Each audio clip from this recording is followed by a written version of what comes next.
It is Monday. It's about 4 o'clock, but Colorado ski resorts are starting that countdown until the next snowstorm. A live look at the only ski resort that's open right now. That's Wolf Creek Ski Area, and you can say it's a nice day to enjoy the little snow that they do have. It's not enough, right? But before that snow comes, we're feeling record high temps around Denver. Hit 82 degrees today. It was breezy at times. It was like a warm wind. That tied the record for this day set back in 2016. Wow, way back in 2016. Yeah. Do you remember that year? I do. The world was a different place, Kathy. Everything was different. It was, But I gotta believe back then, though, all the way back then. Back then. We didn't have a stretch of this many days. I don't think so. This is pretty unusual to see weather like this late in the season. But the clouds are a sign of change. We've got change coming after a day with highs 21 degrees above average. That's right. Tied a record at 82 today. Had just enough sunshine, a break in the clouds to see that happen. And then guess what? Wednesday night, we go into a freeze watch. So we go from the 80s to the 20s. So you're probably going to feel that. Temperatures out there right now still trending way above average in the 70s and 80s. Watching the wind increase as well, along with the cloud cover. This all part of that storm system that arrives tomorrow. But gusty winds mean elevated fire danger, red flag warnings, a high wind watch, low humidity, and temperatures trending above average. But we're going to start to see some cold air move in, and that means snow.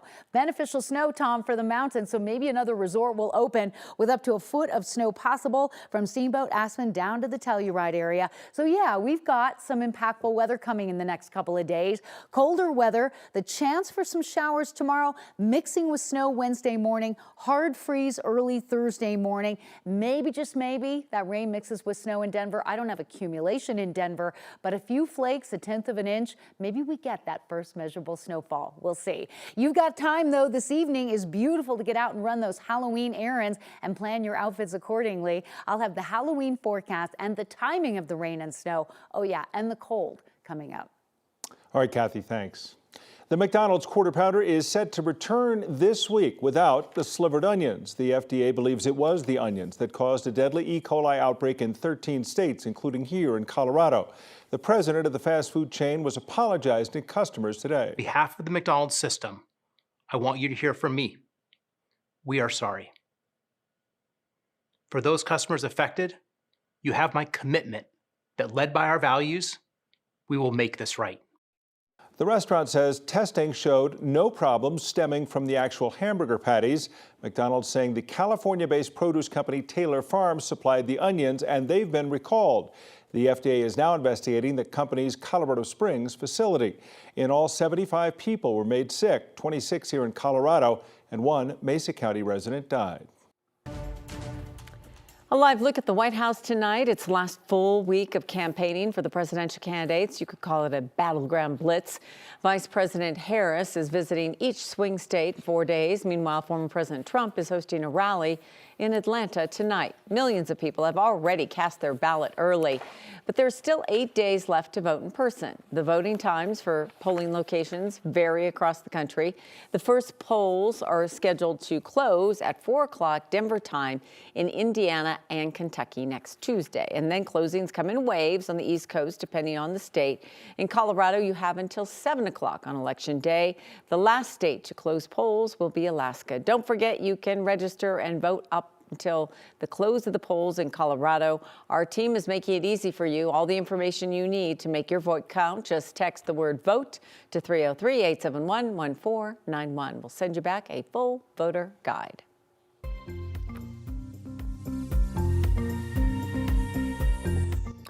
$50,000 parents have applied for a new benefit in Colorado, paid family leave. The state program offers job protection and some wage replacement for moms and dads who want to bond with their little ones. There's a man in Denver who called Steve on your side because he had applied for those benefits and was approved, but then was fired. And now it's the state that wants its money back. 9 News consumer investigator Steve Stager is back with us. He found out that person is far from alone. 3, 2, 1. Ryan Tarter cherishes every moment he gets with his daughter, Sunny. They grew up way too fast. When she was 6 months old, Colorado started offering paid family leave through a program called Family. Oh, it's huge. I didn't get that chance with my son. I missed that with him, so I didn't want to miss that with her. Family offers 12 weeks of paid parental leave to qualifying employees in Colorado. It's funded through a fee employers and employees share, less than 1% of the employee's wages. In return, employees can take those 12 weeks while the program pays up to 80% of their salary, capped at $1,100 a week. Let's take advantage of this, take her and go see some family that she hadn't been able to meet yet. In March, Tarter applied for the benefits, and on March 13th, the state approved. The first email came at 8 in the morning, and that was the approval for the benefits. So we're like excited, we're like, yes, we can take this time off. 2 weeks later, Tarter started his leave, setting off on a road trip to visit family. And for 4 weeks, he received family benefits payments. Middle of April is when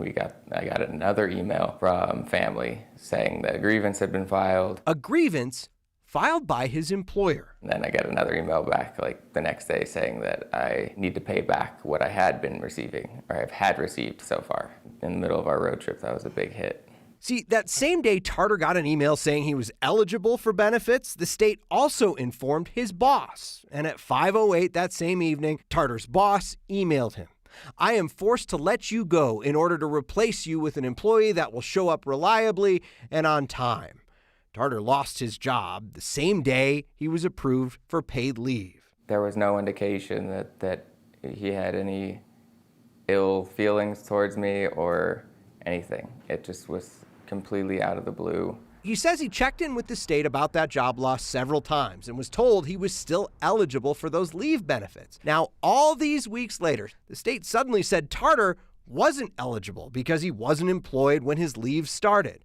And the state wants its money back, some $3,400. Extremely disappointing and kind of like blindsided by it, that the firing would have happened and then the grievance on top of it seems very retaliatory. Tarter filed a complaint alleging he was fired for taking those benefits. Then he called Steve on Your Side. Since the start of family leave in January, the Colorado Department of Labor and Employment told us they've gotten 203 complaints like that. 158 of those complaints have been dismissed so far, and only one was determined to be founded. It wasn't Tarter's. CDLE sent him a letter saying it, quote, decided that it will not move forward with an investigation and makes no determination as to whether the investigation would establish a violation. And that, quote, this decision does not mean your employer is in compliance with the Family Act. They've designed a system that gives that employer anywhere from a week to 2 weeks to decide, I don't want this person to get these benefits, and then they can just fire you in whatever manner they please. It was supposed to be a fun and enjoyable trip. It turned into be extremely stressful.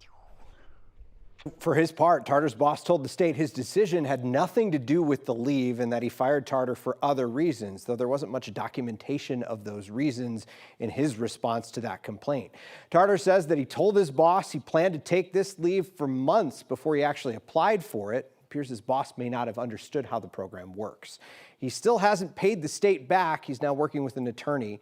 The key here seems to be you really want to make sure that you're on the same page with your boss before you head out the door, guys. That seems to be the key, is just making sure everyone's on the same page, because it seems like in this case, his boss wasn't on the same page. Or is there just a problem with the Family Act that it is not clear as to what it does and doesn't do? You know, I think it's part of this is the early stages of the Family Act. There's a lot of confusion in general because we've never had a program like this before.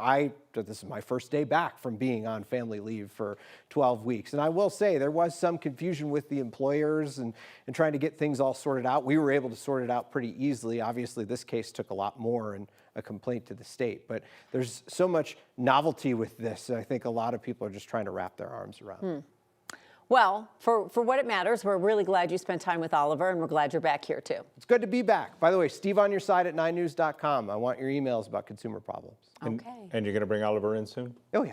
Okay. Oh, yeah. He's ready. I meant to do it over leave, but I got so caught up. You know, it's busy work.